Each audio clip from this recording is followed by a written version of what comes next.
আসলে সতীনের সংসারে শুধু অশান্তি হয় না, যে সংসারে একটা দজ্জাল শাশুড়ি থাকে সেই সংসারে সতীনের প্রয়োজন হয় না। একটা মেয়ে বিয়ের পরে যখন শ্বশুর বাড়িতে আসে, সবচেয়ে বেশি কার উপর আস্থা রাখে? তার হাজবেন্ডের উপরে। আসলে কি জানেন, সময় আপন মানুষদেরকেও পর করে দেয়। খুব খারাপ একটা জিনিস সময়। গতকাল আমার কাছে একটা বোন তার নিজের গল্প শেয়ার করেছেন, ভীষণ পরিমাণে কান্না করেছেন তিনি। আসলে তিনি যে মানুষটাকে বিয়ে করেছেন, বিয়ে করে সংসার করার জন্য তার বাড়িতে চলে এসেছেন, তার শ্বশুর শাশুড়িকে তিনি তার নিজের মায়ের মতনই দেখেন। এখন অনেক মানুষ অনেক কথা বলে যে আসলে বিয়ের পর অনেক মেয়ে নিজের বাড়ি ছেড়ে যখন শ্বশুর বাড়িতে আসে, শ্বশুর শাশুড়িকে কখনো নিজের মায়ের মতো দেখেন না। আসলে আমি তাদের উদ্দেশ্যে একটা প্রশ্ন রাখতে চাই ভাই, ঠিক আছে, হ্যাঁ অনেক মেয়ে আছে তার নিজের শ্বশুর শাশুড়িকে নিজের মায়ের মতো দেখেন না। কজন শ্বশুর শাশুড়ি আছে যিনি কিনা তার নিজের ছেলের বউটাকে নিজের মেয়ের মতো দেখেন? এটাও কিন্তু খুব কম আছে। বিয়ের পরে যখন বাচ্চা আসে পেটে, তার শাশুড়ি সেই বাচ্চাটাকে নষ্ট করতে বাধ্য করে।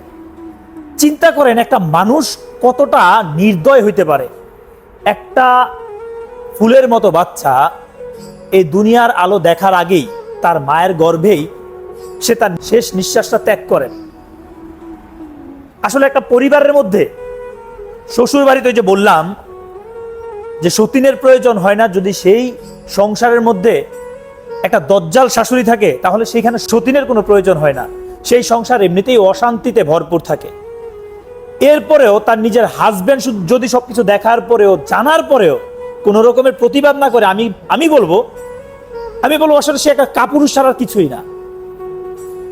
দেখেন অনেক ফ্যামিলি আছে, কয়টা ফ্যামিলি আছে বাংলাদেশের মধ্যে যে প্রত্যেকটা ফ্যামিলিতে একদম পরিপূর্ণভাবে সুখ আছে? এমন অনেক ফ্যামিলি আছে যে ফ্যামিলির মধ্যে হাজার হাজার অশান্তিতেই কিন্তু অনেক মানুষ বসবাস করে।